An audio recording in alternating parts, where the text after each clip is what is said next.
မင်္ဂလာပါမေဒီဝင်း channel ကပြန်လည်ကြိုဆိုလိုက်ပါတယ်ဒီနေ့ကအမ an edit video တွေကဒုတိယပုတ်ပေါ့နော်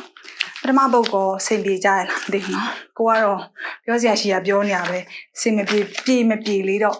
ကိုမမရေးတော့ပေးပါအဲ့တော့ကြတော့အမလည်းသိရပါပေါ့နော် feedback ကိုတော့ကြ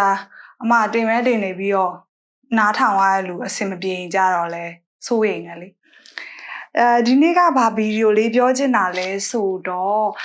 ဒီအမဩစတြေးလျနိုင်ငံမှာအလုပ်နှစ်ခုရတဲ့အကြောင်းကိုဗီဒီယိုတင်ထားလေနော်အဲ့ဗီဒီယိုမှာ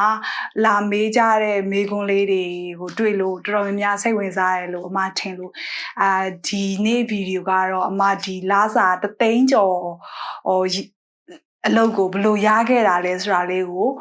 ပြောပြမယ်နောက်ပြီးတော့ဘာကြောင့်ရခဲ့တယ်ဆိုရယ်လှုပ်ဝက်ချက်3ခုပေါ့နော်မဘာလေးလုပ်လို့ရခဲ့တယ်ဆိုရယ်လှုပ်ဝက်ချက်လေး3ခုကိုပြောပြပေးမယ်ထုံးစံအတိုင်းစာအုပ်လေးနဲ့ရေးထားတယ်ပေါ့နော်အဲ့တော့အဲ့ရခဲ့တဲ့ဒီလာစာ3သိန်းကျော်အလုပ်ရဖို့ခက်လားပေါ့နော်ဘာတွေလိုအပ်လဲဆိုတာကိုအမ share ပေးမယ်အဲ့တော့ပထမဆုံးဒီလှုပ်ဝက်ချက်3ခုကိုမ share ခင်မှာအမရဲ့ profile လေးကိုနည်းနည်းပြောပြမယ်အမကစင်ကာပူနိုင်ငံမှာ8နှစ်ကျော်9နှစ်လောက်အထိ IT career အနေနဲ့အလုပ်လုပ်ခဲ့တယ်ID professional ပေါ့နော် ID professional နဲ့အလုပ်လုပ်ခဲ့တယ်နောက်ဆုံးလုပ်ခဲ့တဲ့အလုပ်က position က senior engineer အရင်တော်လားဆိုတော့အရင်တော်တဲ့အထက်မှာလည်းမပါဘူးပေါ့နော်သူများတွေလိုမျိုးsolution consultant တွေလောက်ကြီးတအားတော်ပြီးတော့ technical strong ဖြစ်တဲ့အထက်မှာမပါဘူးဒါပေမဲ့အမကဒီအလုပ်ထဲမှာဆိုသိယူတာမြန်တယ်ပေါ့နော်တခါပြောထားရဲဆိုမှတ်ထားတယ်အဲ့ဒါလေးတစ်ခုရှိရယ်နောက်အင်္ဂလိပ်စာလည်းရန်ကောင်းလားဆိုလဲအင်္ဂလိပ်စာလည်းဒါကြီးကောင်းတဲ့အထဲမှာတော့မပါဘူးဒါပေမဲ့လူနာလေအောင်တော့ပြောတတ်တယ်ပေါ့နော်တချို့အမားတို့ဒီတခြား nationality နဲ့အလုပ်လုပ်ဖူးတာရှိရပေါ့နော်သူတို့ဆိုတခြားအရန်သူတို့ရဲ့ဒီအတန်ကလေတအား catch ဖို့ခက်တယ်ကွာအဲ့ဒီထဲမှာလည်းမပေါငပိတန်တော့ပေါက်တယ်ဒါမဲ့လည်းလူနာလေအောင်ပြောတတ်တယ်ပေါ့နော်အဲ့လိုမျိုးလေးဆိုတော့သူများရင်းနဲ့လည်းဘာမှမကွာဘူးပေါ့အဲ့ဒီကြောင့်မလို့အမဒီမှာဘလို့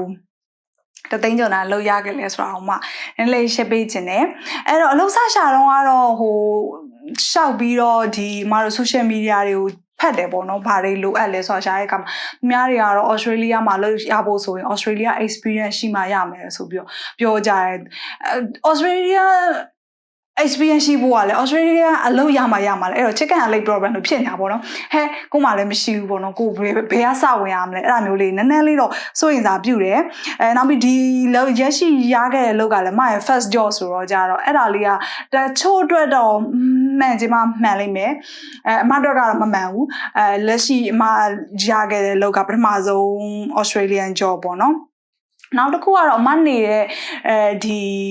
နေရာနဲ့လည်းဆိုင်မယ်လို့ထင်တယ်အမက regional area မှာနေတာပေါ့နော်ဒါဝင် Northern Territory State ကဒါဝင်မြို့မှာနေရပေါ့နော်ဒါဝင်မှာကကြတော့ဒီအမတို့သူက skill professional နည်းနည်းရှားတဲ့နေရာလို့ပြောလို့ရတယ်အဲ့တော့ကိုကနည်းနည်းတော်တာနဲ့အလုပ်ကောင်းကိုရနိုင်တယ်ပေါ့နော်အဲ့ဒါလေးတစ်ခုကတော့အားသာချက်အနေနဲ့လို့လည်းပြောလို့ရတယ်လို့အားနည်းချက်ကကြတော့သူက IT company တွေသိမရှိဘူးတော့အမားတို့ဒီ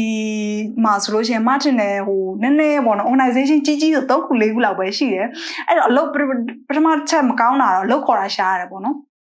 လောက်ခေါ်တာရှားတယ်ရှားတော့ကြတော့ရှိတဲ့အလုပ်ကိုလူတွေအများကြီးဝိုင်းပြီးတော့ရှောက်ကြတယ်ပေါ့နော်သူတို့နဲ့ဝိုင်းပြီး fight တာပေါ့နော်အဲ့တော့ဒီအလုပ်ခေါ်တာရှားတဲ့အတွက်ကြောင့်အဲ့ဒါလေးတစ်ခုရှိတယ်မကောင်းတဲ့တစ်ချက်ကောင်းတာတစ်ချက်ကကြတော့လေလူတော်တွေသိမရှိတဲ့အတွက်ကြောင့်ကိုကဒီပုံမှန်လူတွေကြားထဲမှာထင်ပေါ်နေရပေါ့နော်အဲ့တော့ skill professional ရှားတယ်လို့ပြောချင်တာအဲ့တော့ကြတော့အလုပ်လျှောက်တဲ့အခါမှာကိုက unique ဖြစ်နေဖို့လိုတယ်ပေါ့အဲ့ unit ဖြစ်နေမှသာလင်ဒီ recruiter တွေ HR တွေကကိုကို pick up လုပ်မှာအဲ့တော့သူတို့နားလဲတဲ့စကားလုံးတွေသုံးဖို့လိုတယ်ပေါ့နော်ပထမတစ်ချက်ကတော့ CV ပြင်ဖို့လိုတယ်ပေါ့CV မှာမတော့ဒီ ID သမားတွေပြီးဒါမှမဟုတ်လို့ရှိရင်လည်းတခြား professional ပေါ့ကို professional ဆိုင်နဲ့စာသားတွေသုံးမဲ့အစားလူတွေနားလွယ်တဲ့ HR တို့ recruiter တို့နားလွယ်တဲ့စာသားတွေကိုသုံးခြင်းအပြင်ကို CV ကိုသူက pick up လုပ်မယ်ပေါ့နော်အဲ့တော့ ပထမဆုံး CV တို့ cover letter တို့ကအဲ့ဒါအရေးကြီးဆုံးပဲအဲ့ဒါမှသာလင်းနောက်ထပ်တစ်ဆင့် interview ကိုသွားမှာပေါ့နော်အဲ့တော့ CV ကိုသူတို့နားလည်နိုင်တဲ့အထိပြောင်းမှာသူတို့လိုအပ်ချက်တွေကိုဖြည့်ပါပေါ့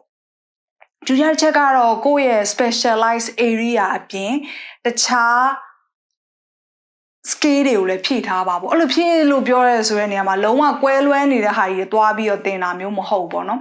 ဥပမာနဲ့ပေးရမယ်ဆိုအမားဆို ID တော့ဟုတ်တယ်ဒါပေမဲ့အမားက project management skill လည်းရှိရပေါ့နော်အရင်လုပ်ခဲ့တဲ့နေရာမှာအဲ့ဒါတော့လူတိုင်းရှိမယ်တင်တယ်နော်အရင်လုပ်ခဲ့တဲ့နေရာမှာ vendor ကို manage လုပ်ကရှိတယ် external supplier ကို manage လုပ်ကရှိဒါလည်း project management skill ပဲပေါ့နော်အဲ့လိုကိုတိနားလဲတဲ့ဟာလေးကိုနည်းနည်းလေးဖြန့်ပြီးတော့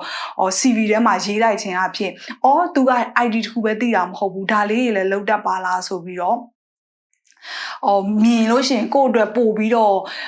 ဒီ interview ရဖို့ chance ပိုများတယ်ပေါ့နော်အဲ့ဒါမျိုးကြောင့်အဲ့ဒါကြောင့်မို့လို့လဲအမကဒီ knowledge ကိုချဲ့ထားရတယ်ပေါ့နော်အစအဆုံးသိစရာတော့မလိုဘူးဒါပေမဲ့ interview မှာမေးလာခဲ့လို့ရှင်ပြောနိုင်တဲ့ skill ရှိရမယ်ပေါ့နော်အမမှတ်မိသေးတယ် interview မှာအမတော့မေးတယ် project management အကြောင်းပေါ့နော်အဲ့သူ့ရဲ့ဟိုထဲမှာ JD ထဲမှာလည်းပါတော့ကြ project management ကိုပေါ့အနေဘယ် application ကိုတောင်းလဲပေါ့နော် project management လို့အဲ့ခါမှာလည်းအရန်enterprise level application မျိုးပြောစရာမလိုမဆိုမ personally သုံးတဲ့ဟာလေးကိုမပြောလိုက်တယ်ပေါ့နော်မဆို Notion နဲ့ Asana ကိုသုံးတယ်ပေါ့သူအဲ့မှာ Notion ဆိုရင်ဘယ်လိုသုံးတာလဲ Asana ဆိုဘယ်လိုသုံးတာလဲဆိုNotion ဆိုရင်တော့ငါကတော့ဒါလေးကိုဒီလိုလေးပုံမှန်အဖြစ်ကိုဒီ project တွေကို tracking လိုက်ပါတယ်ဒါမျိုးလေးပေါ့နည်းနည်းလေးသူတို့နားလဲအောင်အကြမ်းမြင်လေးပေါ့1မိနစ်2မိနစ်စာလေးပြောပြရုံနဲ့ဒီကိုရဲ့ဒီ specialized area မဟုတ်ပေမဲ့လည်းအနည်းဆုံးတော့ interview တို့ဘာလို့မှဖြေနိုင်တယ်ပေါ့နော်ကြံတဲ့အလုပ်ရသွားရင်တော့ကြံတဲ့ကိစ္စနောက်မှရှင်းမယ်ရေးချလုပ်ရဖို့ရေးကြည့်အဲ့တော့ my strategy ကတော့အနည်းဆုံးတော့ကိုယ့်ရဲ့ဒီ ID မဟုတ်လို့ရှိရင်တော့တခြားဒီ project management skill တို့တခြားဘာမဆိုပေါ့နော်အဲ့ဒါလေးတွေတတ်ထားရင်ပိုကောင်းတယ်ကိုယ့်ရဲ့ level လေးကိုချဲ့ထားအဲ့ခါမှာဒီ interview မှာမေးလာခဲ့လို့ရှိရင်လည်းဖြေနိုင်အောင်နည်းနည်းလေးတော့ဟိုဆက်ဆက်ဒီဆက်ဆက်တော့လုပ်ထားဖို့တော့လိုတယ်တခြားလုံးဝ irrelevant ပေါ့နော်လုံးဝမဆိုင်တဲ့ဟာမျိုးတဲ့စာမျိုးသွားတင်ယူပြောတာမဟုတ်ဘူးပေါ့နော်ကိုနဲ့နည်းနည်းသက်ဆိုင်တဲ့ဟာလေးကိုကိုယ့်ရဲ့ skill လေးကိုနည်းချက်တာပို့ပြီးတော့ကောင်းတယ်အမအနေနဲ့ကတော့အမက IT ပြင် project management skill ရှိရတဲ့အတွက်ကြောင့် certificate တွေပါမရှိဘူးเนาะ skill ပဲရှိရရှိတဲ့အတွက်ကြောင့်ဒီလုပ်ကိုရလို့လည်းပြောလို့ရတယ်နောက်ဆုံးတစ်ချက်ပေါ့เนาะအရေးကြီးဆုံးနဲ့ပြင်ဆင်ရမယ့်အချက်ကတော့ interview ပါဒီလိုစဉ်းစားကြည့်လိုက်ပေါ့เนาะ interview နောက်ဆုံးဆင်မယ် interview ရရင်ဒီလုပ်ကိုရပြီအဲ့တော့တခြားဟာတွေကိုဘာမှမတွေးဘဲနဲ့ interview ကိုအကောင်းဆုံး focus လုပ်ပေါ့နော်အဲ့မှာ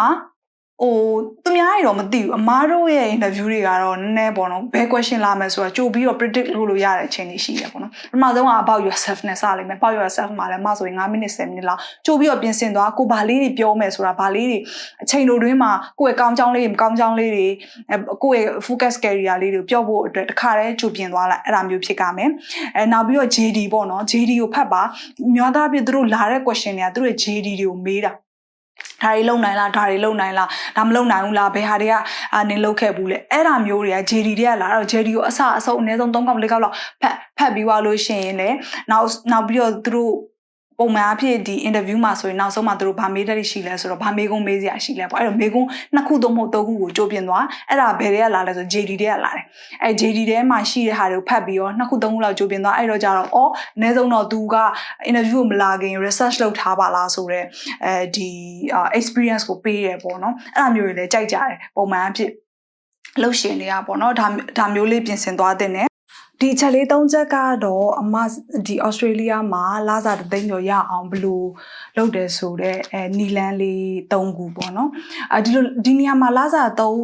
ဒီနေရာမှာလာစာ3သိန်းကျော်ဆိုပေမဲ့အမတို့ကလာစာ3သိန်းကျော်ပေါ့ before test ပေါ့နော်test ကလည်းဒီနိုင်ငံမှာအရန်ဖြတ်တဲ့ထဲမှာပါတယ်အဲ့ test အကြောင်းကိုတော့အမနောက်မှပဲနောက်ထပ်ဗီဒီယိုလေးတစ်ခုလုပ်ပေးမယ်အဲ့တော့ကြတော့Australia ကိုအခုမှ လာပြီးတော့ပထမဆုံးလုံးမှာလာစားတဲ့သိန်းကျော်ရဖို့မဖြစ်နိုင်ဘူးလားဆိုတာဖြစ်နိုင်တယ်လို့အမကဒါလာပြပြပေးတာဒါပေမဲ့ခက်လားဆိုတော့အရင်လွယ်တဲ့ထဲမှာလည်းမပါဘူးခက်တဲ့ထဲမှာလည်းမပါဘူး strategy လေးတော့လိုတယ်ပေါ့နော်အဲ့ဒါလေးပါအကယ်၍ဒီထဲမှာအခုလက်ရှိလောလောဆယ်အလုပ်ရှောင်နေတဲ့သူရှိတယ်ဆိုလို့ရှိရင်ဘာခက်ခဲလေးရှိရဆိုတာကိုအမကို comment မှာပြောသွားပေးအမတည်တလောက်ဖြည့်ပေးမယ်နောက်တစ်ခုကအမရဲ့ CV template လိုချင်တယ်ဆိုရင်အမ description မှာ link ထည့်ထားပေးမယ်ပေါ့နော်လိုချင်တဲ့သူရှိရင်အဲ့မှာသွားယူပါဒါလေးပါပဲ